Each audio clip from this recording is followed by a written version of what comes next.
While all the signs are pointing to the DC Films universe moving away from the dark tone which was established by movies like Batman v Superman, Dawn of Justice and Suicide Squad, it looks like the DC Universe streaming service will be embracing that in a big way. An early, spoiler-laden review for Titans has popped up online this weekend and, well, there's lots here to talk about before it premieres. As well as Robin's relationship with Batman, we learn more about characters like Raven and Starfire, not to mention some big changes to Dick Grayson and some big hints about the show's villains. To check out a breakdown of the show's pilot episode, all you guys have to do is click on the view list button. There's nothing here which will outright ruin things for you, but these details give us a better idea about what to expect. So, take a look and then let us know your thoughts in the usual place. It's R-rated and dark in tone. While the Teen Titans have typically been portrayed in quite a light and comedic fashion, Titans is anything but. Apparently, there are multiple F-bombs and S-bombs, while the action is described as being seriously brutal with snapping bones, blood, and, well, some people even get mangled. It's not quite as adult in tone as Jessica Jones, but it is considerably darker than anything else DC Entertainment has produced for television. However, before you go expecting a very grounded take on these characters, it's said that Titans doesn't shy away from embracing the comic book roots of these characters, and it doesn't ever really aim to be realistic. Sounds good so far, right? Keep reading.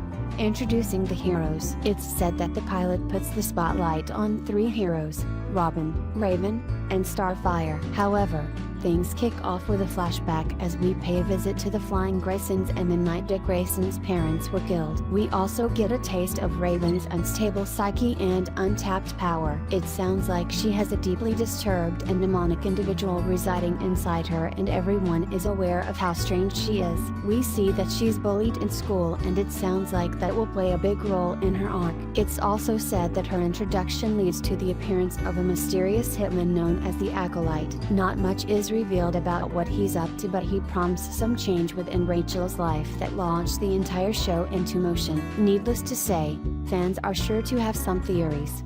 Robin hates Batman. When we meet Dick Grayson, he's left Gotham City and is now based in San Francisco. He hated the Caped Crusader for reasons which aren't elaborated on, but it sounds like he's afraid of becoming like Bruce Wayne. Surprisingly, this version of the character is working as a police detective, but he doesn't play well with others and has shut himself off with the world after working with the Dark Knight.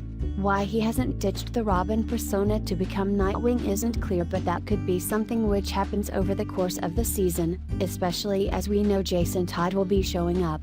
What's the deal with Starfire? There's been a lot of controversy surrounding set photos showing Starfire's rather unique look, but it turns out that there's an explanation for that. The reason she looks like she stepped out of the 1970s is because she attended a disco party shortly before getting in a car crash while being chased down by some armed goons. Her mission also looks set to intertwine with the other Teen Titans members. It's said that she can speak multiple languages and has a number of passports. Her powers, meanwhile, are portrayed very similarly to her comic book counterpart, which is bound to please many fans.